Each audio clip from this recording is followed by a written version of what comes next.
Yeah, hi and welcome to another episode of Cemetery Strolls. Today I've got one of my nephews. This is Damari. He's going to come and help me do some filming and maybe learn a little bit as well. So I'm going to be taking a couple of my other grandchildren out as well during the summer holidays. So I thought, we'll come back up to a church that we came to and it was locked. And we're at the parish of St Mary the Virgin in Carisbrooke today, and it's open, so we're lucky enough to be able to go in. Windy day we got here today. We've seen this before, but it's a lot more better today. Beautiful sunshine, giving us the blessing on a lovely August summer day. Up there we've got Mount Joy, the churchyard that is still yet to do. So let's go.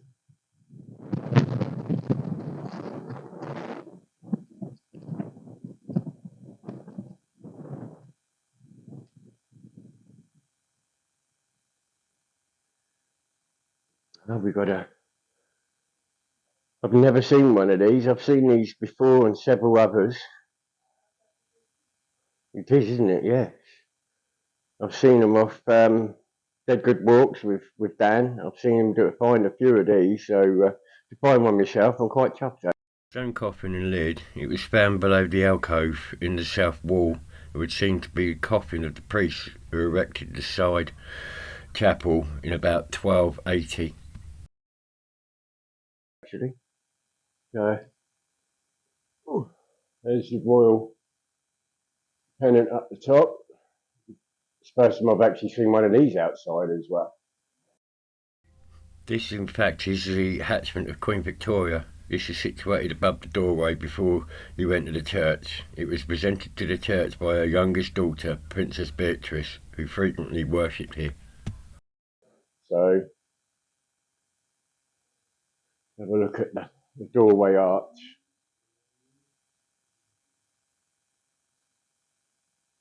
It's beautiful. Hopefully, they'll have a booklet inside as well explaining some stuff, because some of the ones I've been to lately, they haven't had them. So, right, let's try the door. Hey? Oh yeah, it does. And it says it snows here, but it doesn't. It does snow here, but very rarely we get it. So it's nice for them to actually get pictures. Changing seasons of Carisbrooke. Right, let's try. Ooh, that's it.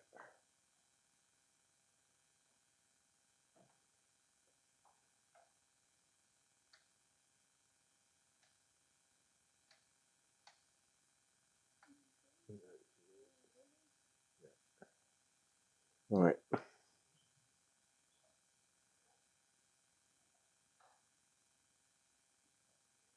Here we have Frances Bellasis, wife of Edward Bellasis Esquire, barrister at law, died in Richmond in Surrey, December the 27th, 1832, aged 22, and is buried here with Charlotte Bellasis, her only child, who died at Carisbrooke on June the 17th, 1831, aged 1 year old.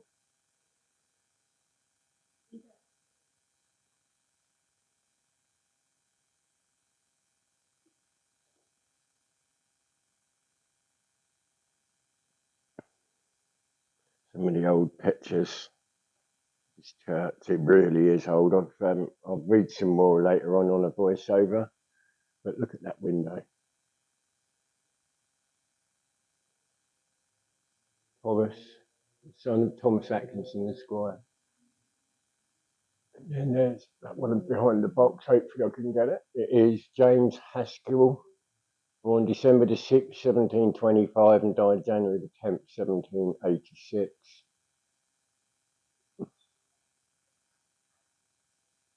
Beautiful arches.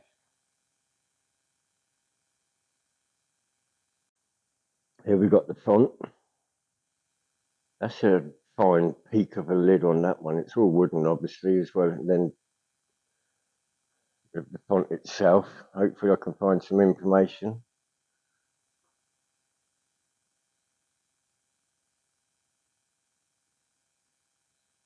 I have seen there's a lot of hatchments here.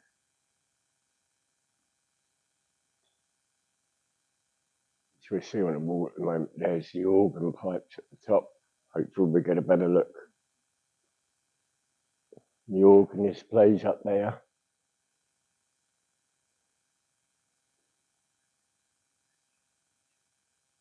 Another hatchment at the top.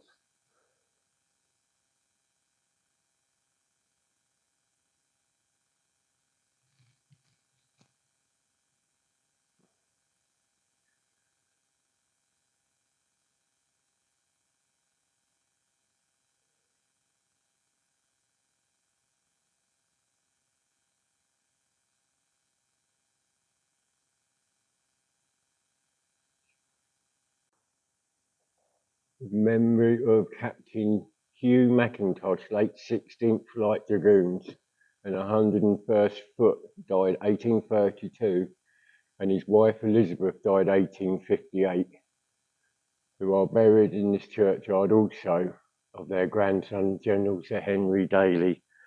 GCB died 18th of 1895, and his wife Susan Kirkpatrick, who died 1874. Who were married in this church on the 21st of October 1852. A lot of family connections here. Then here we have another hatchment. The door, the depth of it, it gives you an idea. This doorway is actually the door to the cloisters. The archway and the doorway ahead led to the cloisters of the priory, which used to be on the ground before, which was destroyed nearly 600 years ago. It now leads to the vestry.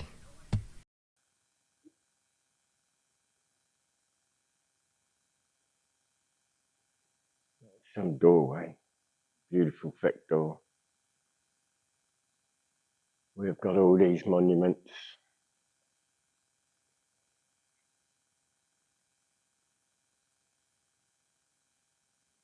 Up here we have Thomas Strolls, gentleman, who died 11th of July 1760, age 71, and his wife Elizabeth, who died the 7th of September 1769, age 77.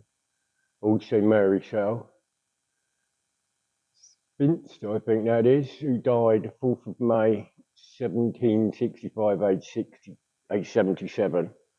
And then Elizabeth Strolls Spinster, who died 23rd of June 1762, age 40. And Thomas Strolls Gentleman, who died the 24th of July 1775, at age 48. And then we've also got Stamford James Fisk, Rifleman, and Lewis Gunner, platoon Hampshire Regiment, Isle of Wight Rifles, Princess Beatrice, only son of Robert and Jesse Fisk of this parish. He served in Gallipoli, Egypt, Palestine, and fell before Gaza. November 2nd, 1917, age 24. Thank you for your service, sir. Badge on the top.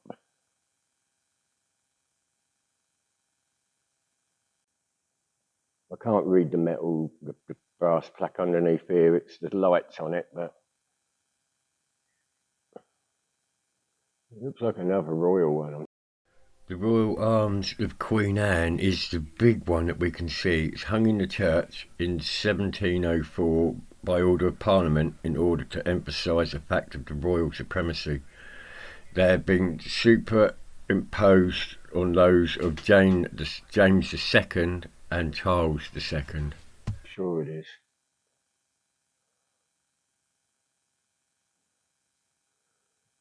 And then we've got Mary, daughter of Richard Newdigate and Aubrey Baronet of the William Stephen Later Barton on this island, descended from ancient and northerly family of Newdigate in the county of Warwick and Bagot and Stafford.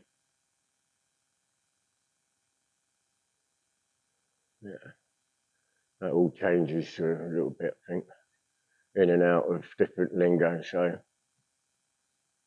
died at Barton, which is the bottom part of Newport. We also have here, under life, the body of Sir William Stephen, some years Lieutenant Governor of the island, who died the 1697, in the 47th year of his age. William Stevens, 1640 to 1697, was a British Member of Parliament. He was the first son of William Stevens and his wife Anne Redmond, widow of Edward Harbert, and was educated at Middle Temple in 1656 and New College, Oxford in 1658. He was a Member of Parliament for Newport, Isle of Wight from 1685 to 1687 and 1689 to 1695. He was knighted in 1684 and appointed Lieutenant Governor of the Isle of Wight in 1689 to 1693. On one side of him lie the remains of Dame Elizabeth, his wife, who died January. Also near them lie the ashes of Hilary, Marion and Rachel, their children, who died in their infancy. That's part of it there.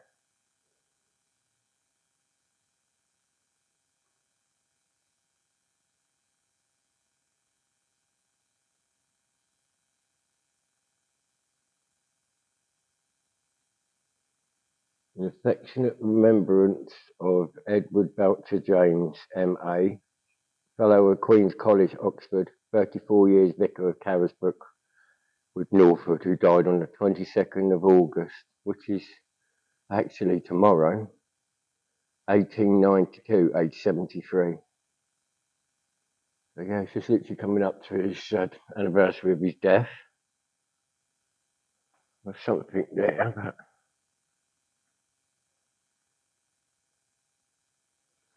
sure what that is. And we've got sacred to the memory of the Reverend Joseph Maud, M.A., who entered into rest 23rd of March 1852, aged 76, during 18 of which the inhabitants of this parish enjoyed the privilege of his faithful and devoted ministry, in remembrance of which this tablet has been erected. He's grateful. And we've got this. The ornate tomb of Lady Margaret Wadham. She was the second wife of St Nicholas Wadham, captain of the island, 1520. She formed a hospital for cripples, 6 of whom are shown with her on the tomb. She was aunt to Lady Jane Seymour, third wife of Henry VIII.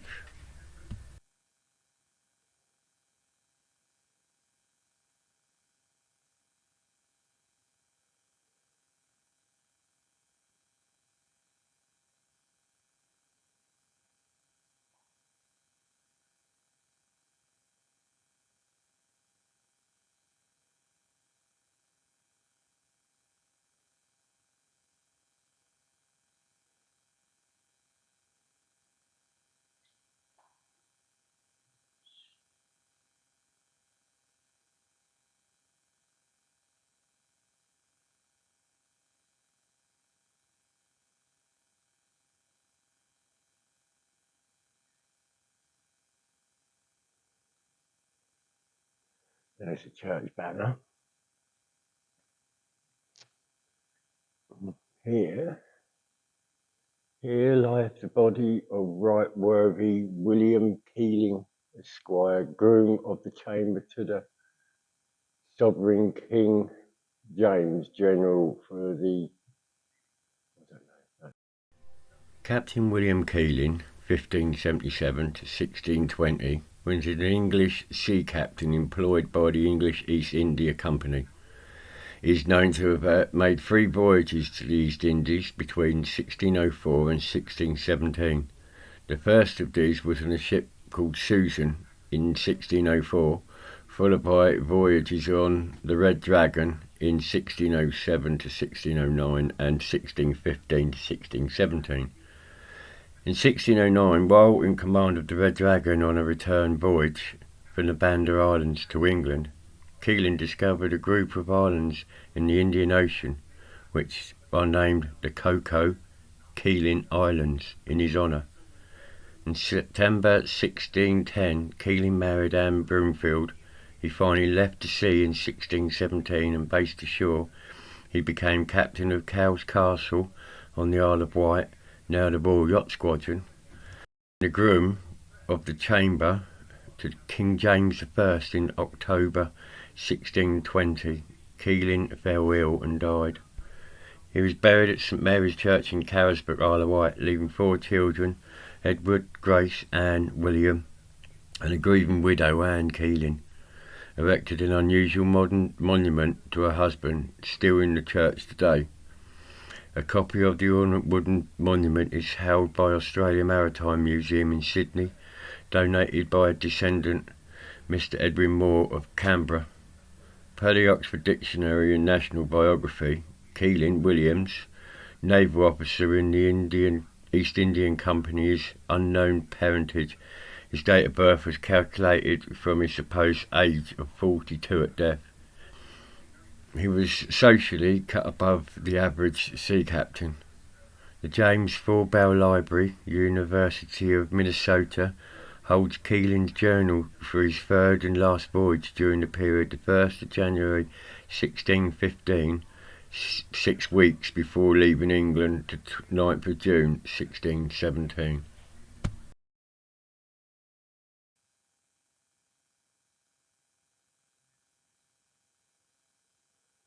Put a picture to see if I can get it all in.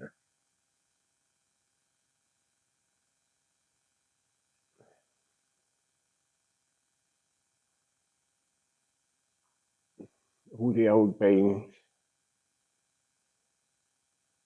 There's the organ at the end there. How big that is.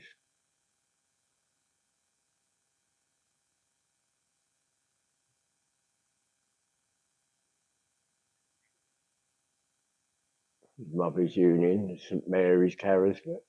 I do love these old banners. This altar and sanctuary were refurbished in 1937 by the generosity of Lillian Aim Wu, who loved this church, died January 1936. It's the pulpit, look how old that is. The pulpit, this dates back to 1658 and one of the rare examples of the Commonwealth period.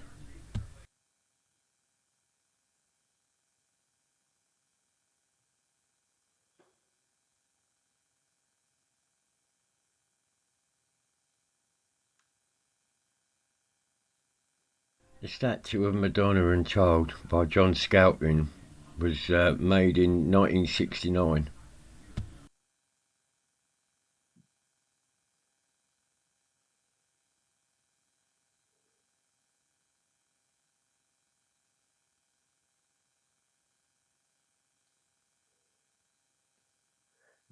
Now we'll go on after this pause bit, but this is the grave slab of the first prior of the chapel. And on the floor, I'm hoping we can pick it up with the light and everything. You seem to have a proper old stone of sorts. It looks like a preacher, vicar or something, I'm not sure. And also I did see something with writing here. Here lieth John who, doesn't say much, 30th of September.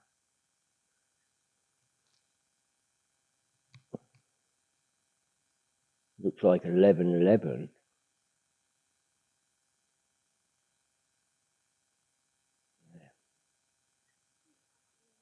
There. We've got a prayer tree. remembrance tree. I'm not quite sure. They name different things in different places.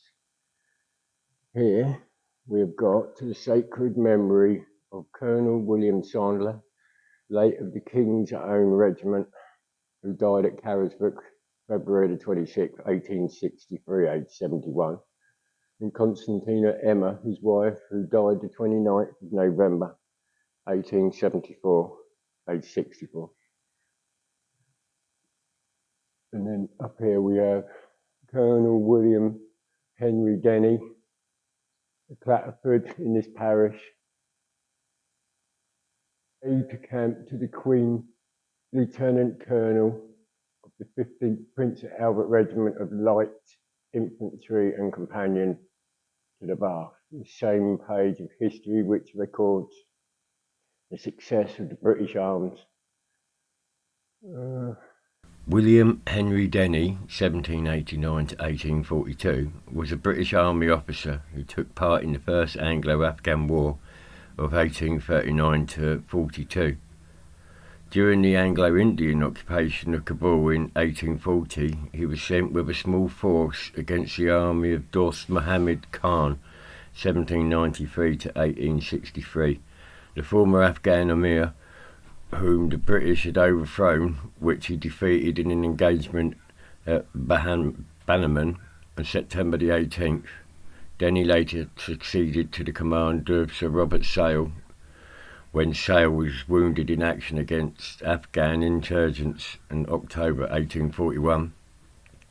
Denny himself was wounded in an engagement on April the 7th, 1842, and died shortly thereafter. Personal narrative of the campaigns in Afghan, Sinad, Balaskund, etc., detailed in a series of letters of the late Colonel William Denny, consists of letters written by Denny between November the 11th, 1838 and December the 5th, 1841, and published after his death. Denny was a fighting soldier known for his courage and military skills, and the letters are mainly interesting for the first-hand account they offer a battle in which he led the British and Indian troops. The appendices contained the texts of official dispatches by Denny and correspondence with the government of India, including those related to the victory over Dost Muhammad. The book was edited by William Steele, a relative of Denny's, and includes a preface and an introduction that traces the history of the Afghans from biblical times to the 19th century. The book contains a fold-out map in which the lines of march of the units commanded by Denny are hand-coloured. Yeah.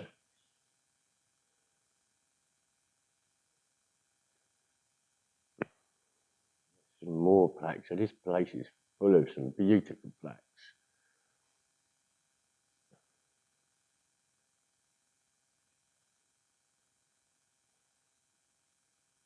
Another one of those beautiful windows.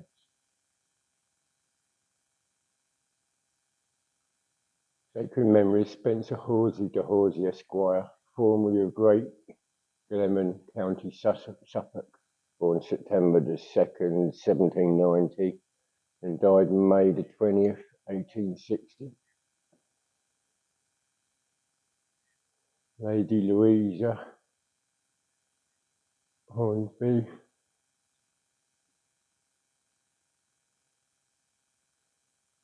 Benjamin Bishop, MD, who died on the Isle of Jersey, April the 4th, 1821, aged 27. And then we got Courtlance George McGregor, Esquire, formerly Skinner. He died suddenly at Brighton the 2nd of June, 1878, aged 80. And he was buried in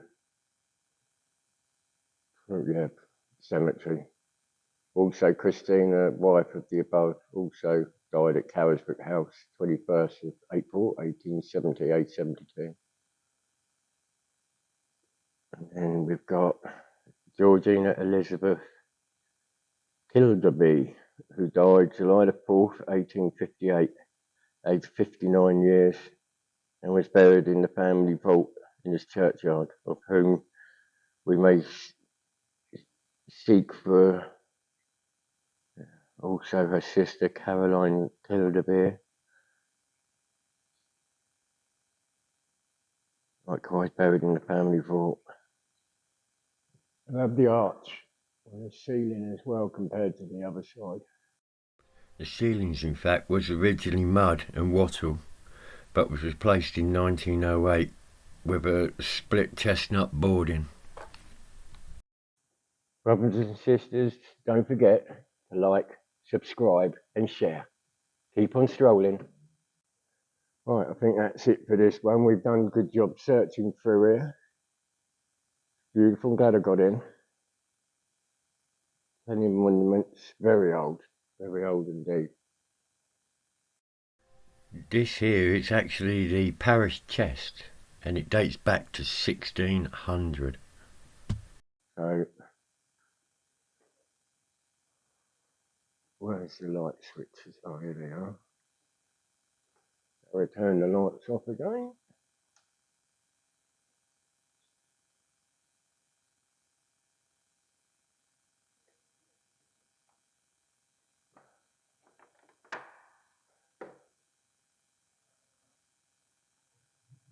There's another little one here, 1673.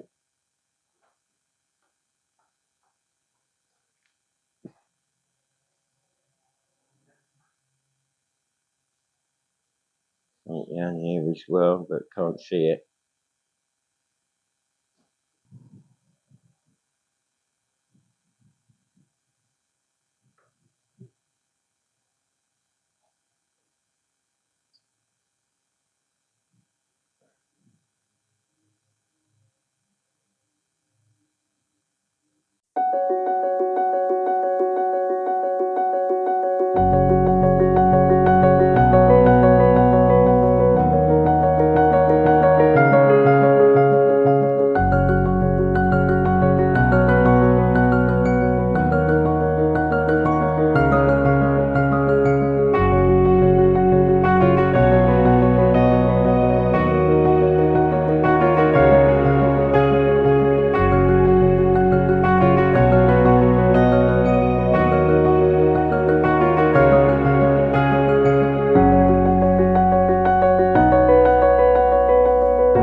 This is on one of the post boxes. They've not been changed yet, but we've got Sweep, Sue, Sooty, Paddington Bear at the back here.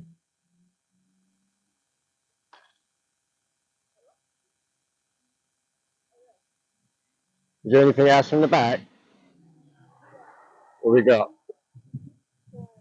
Is that a Fireman? Is that Fireman Sam or something? Or Wonder Ted? Super Ted? Yeah, beautiful. Well done, the crafters of Carisbrooke.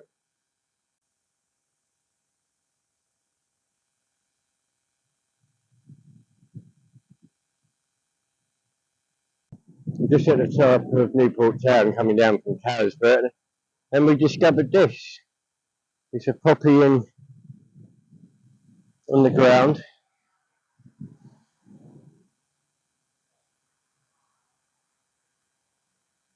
As you stand here, it is perhaps an opportunity to briefly consider that this modest area and resting place was dedicated by Newport and Carisbrooke Parish Council to commemorate the 100th anniversary of Armistice Day at 11 a.m. on the 11th day of the 11th month, 1918.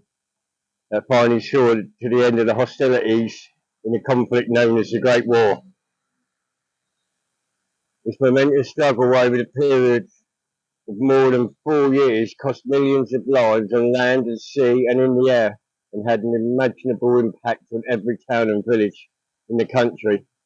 We would ask you to reflect that close to 300 souls who lived or ordinated in the Newport, Carisbrooke and outlying area made the sacrifice on the battlefields and died in capacity or succumbed to the wounds and illness during its short time after the war.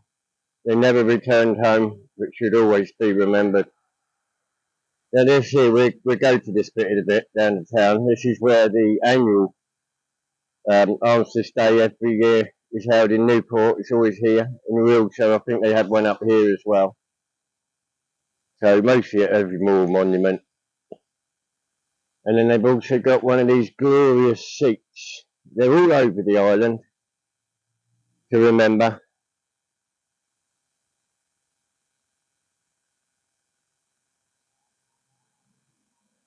So beautiful place to reflect the fallen. Yeah, these are some of my favourite houses down there. This is called the Mall. Every time I come down, especially at Christmas, it's beautiful. It's got all the old Victorian, Edwardian houses all down the road. It looks absolutely gorgeous in the summer, in the winter, at Christmas time, and especially when the snow comes along as well.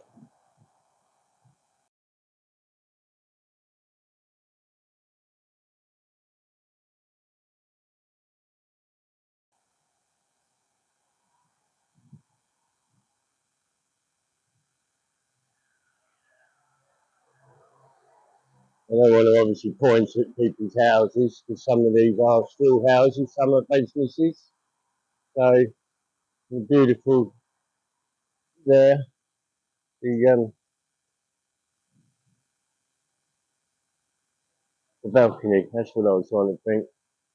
We've got some more of the other ones over there. I think these may be the Edwardian, and then these the Victorian.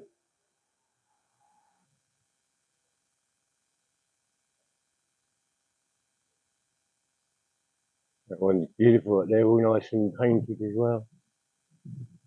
That one's not. So that over there used to be the school, which is now knocked down and being built as flats.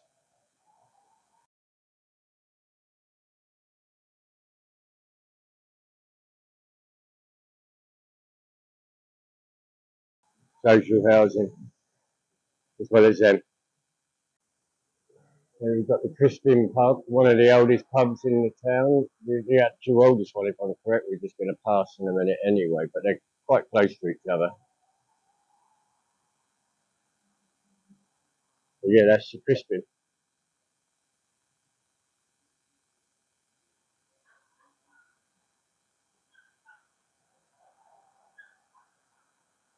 And over there, there's like was a horseshoe park, to Barrington Simeon Park, 1850 to 1909. Now we're at the top of Newport High Street. Here we've got one of the old cottages. One of the arms houses, actually, 1875. The upper arms house.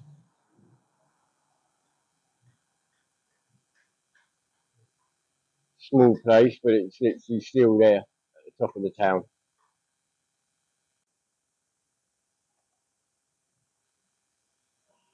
This is down in one of the squares on the island, not the main one in Newport, but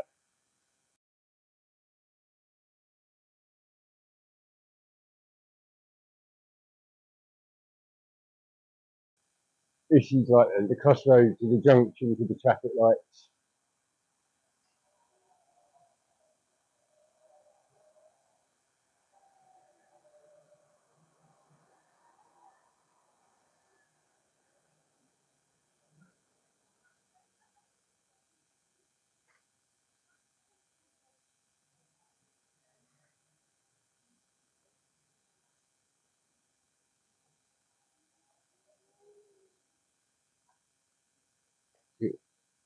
To Victoria, the Queen, this memorial was raised by the people of the Isle of Wight.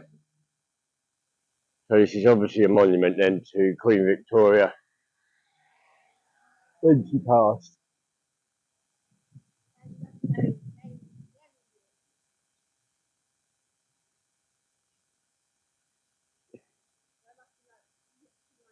Over 100. No, not 200. Right, see, there's her initials there. VR.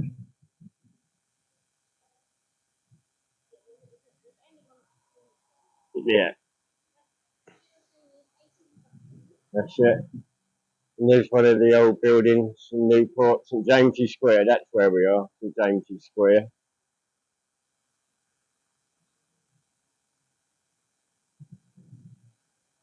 And looking down there, some of the old buildings.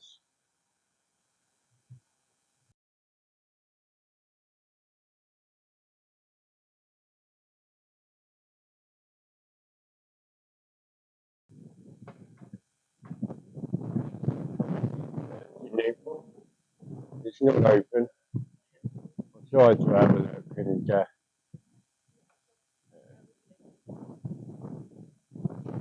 some of the bits on the outside. More windier down here, so it might get cut out.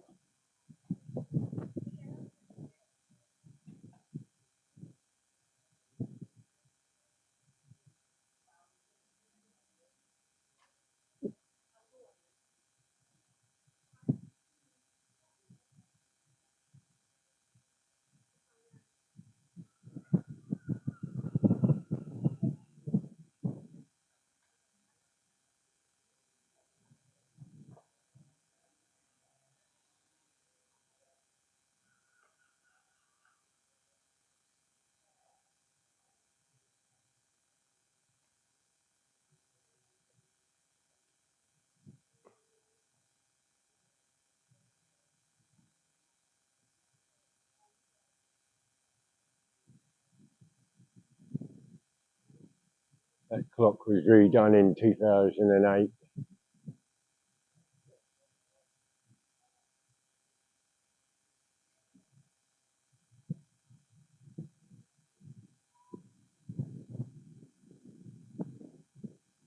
Hopefully one day we will get into here. It'd be nice. And then behind me is the Newport War Memorial. That's the one that was in the picture.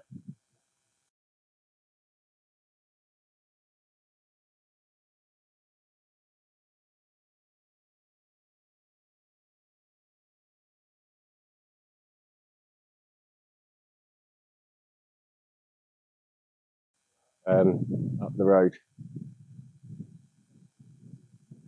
It's quite bare with poppies now because they got ruined during all the storms and everything. But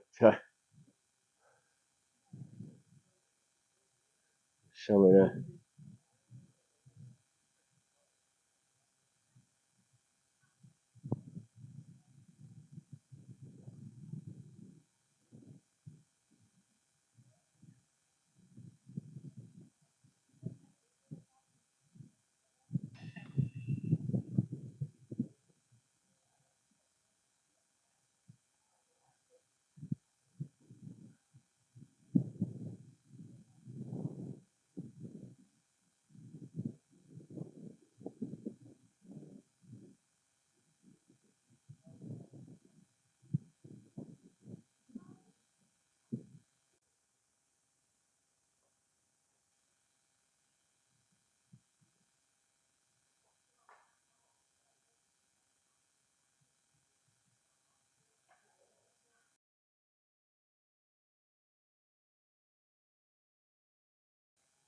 Still the old shops of old times used to.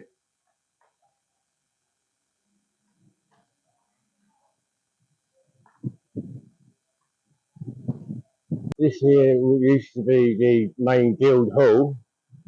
At one time it was the courthouse as well. Now it's a visitors centre museum. It's beautifully lit up at Christmas.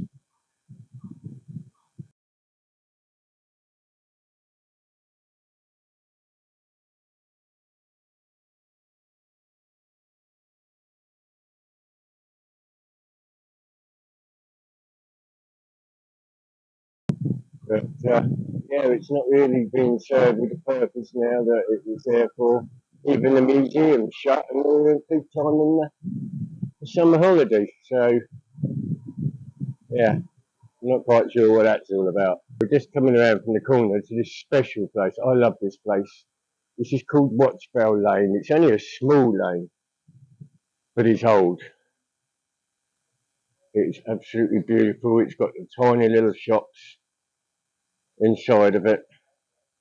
Not all are open. Yeah, see, it's people have been known to cause damage to it, but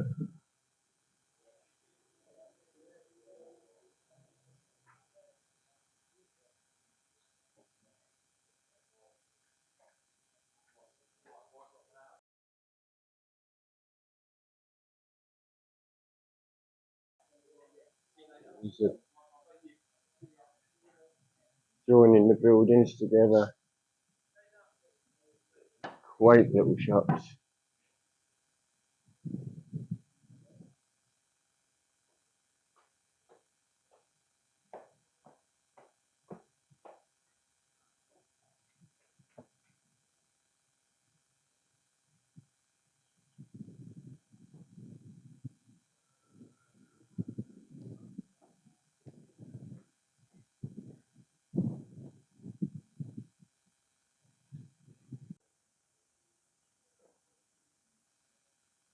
Some of the old businesses here that don't exist no more.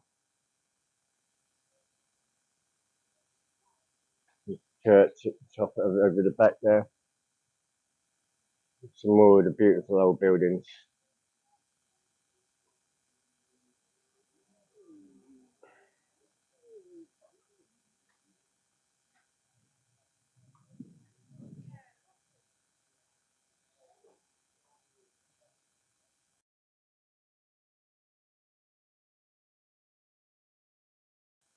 We'll walk through the other way and give it, see if it's a different feeling. It is, it's beautiful and it's lovely and lit up at Christmas and at night.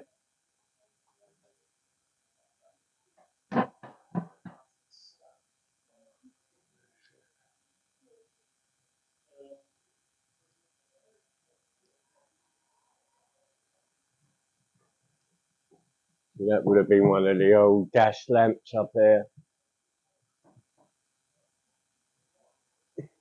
Here we got some more of the old signs. I'm not sure what's being picked up because of the sun and everything.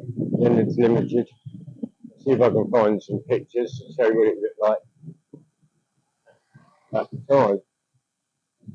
And then there's some more at the top on there with the carpets and glass, which is another busy furniture and building. This is something that the Maoris has brought me to.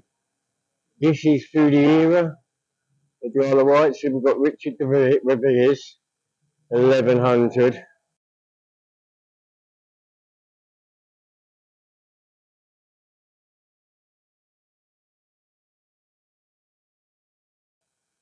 And then we have Isabella de Portmas in 1263.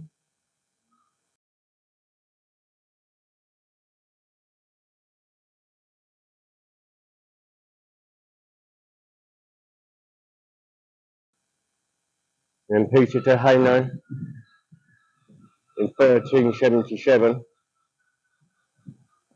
I'll see if I can get some information on these. And then George Brannan, 1821. I think that could be Osborne House. I think he could be something to do with Osborne House. And then we've got Eleanor Cantelo, 1866.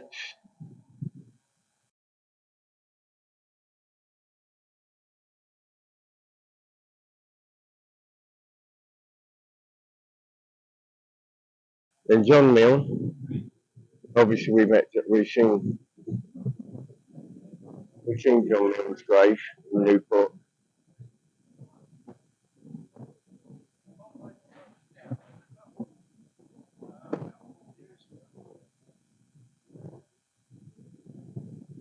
Working these out. These are all Newport things, I think. So this is the Reverend Edgar Greenshield, 1901.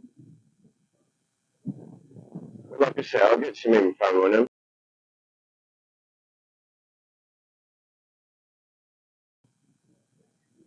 And then we've got Christabella Millgate, 1911. Maybe she could be the first woman mayor by looking at the necklace.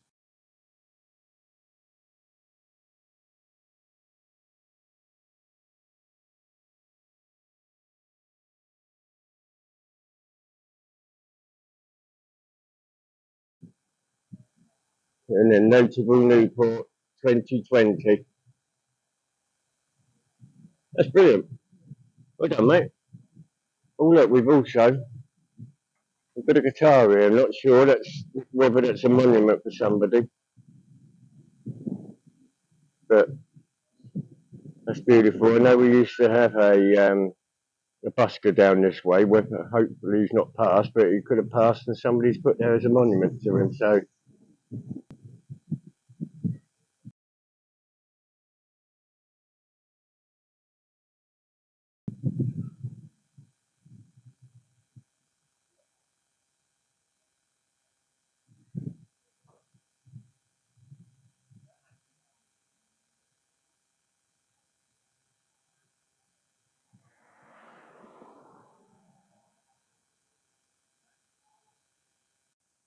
Right, this is the gate to the old cemetery, which was in Newport, which was all over here, and now it's been turned into a park because when the plague happened, they moved everything up to Mountjoy, which is one up in the other one near Carisbrooke. So we'll go up and see that sometime, but I want to go out there when I've got somebody who knows where some people are. But yeah, so this was the cemetery. There are still stones here, which we'll go and find, which they couldn't be moved.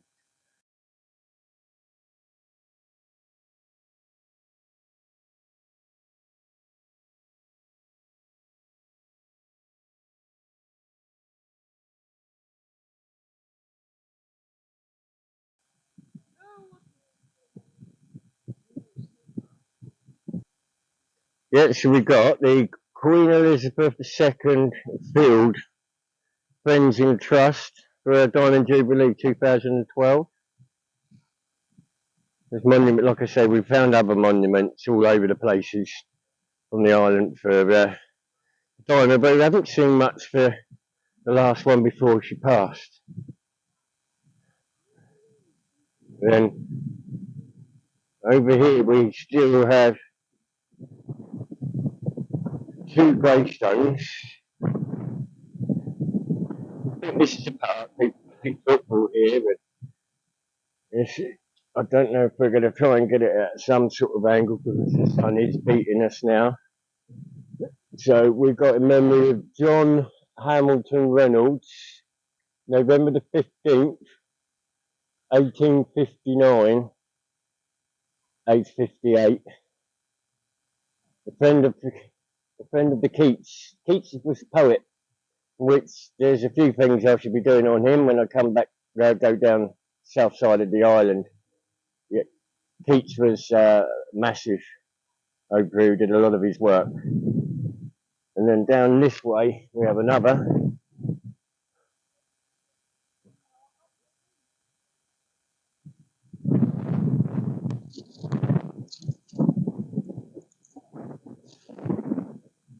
Can't really read that one.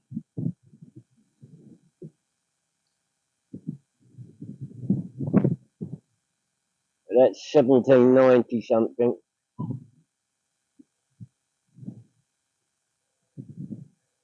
And then we've got this here.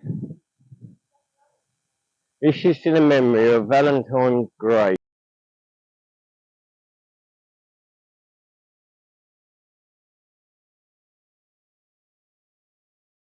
Now he was a little sweep and turned January the 5th, 1822 in his 10th year of his age.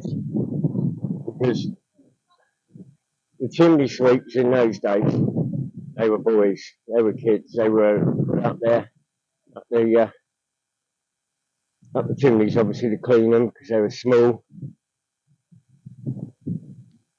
So they've done a lovely monument to him, and it says here, that's it, in testimony of general feeling for suffering innocence, this monument is erected by public subscription.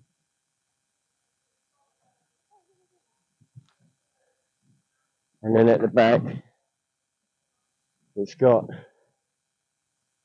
a life short-lived but not forgotten. The people of Newport remember Valentine Gray. 200 years through the impact his tragic death had on leading into social change for children's welfare.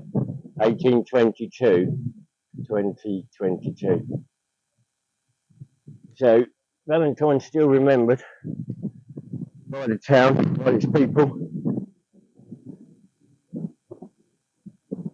underneath a beautiful yew tree.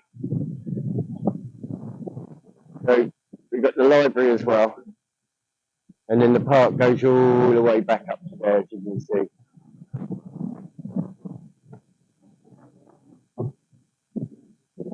I think now I'm going to call that it on this.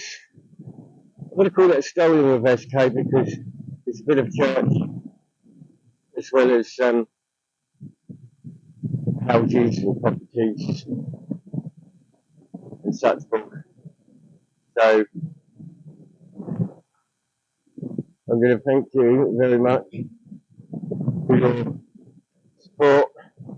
Yeah, so don't forget to like, subscribe, and leave a comment. I answer every comment. So I thank you very much for joining me.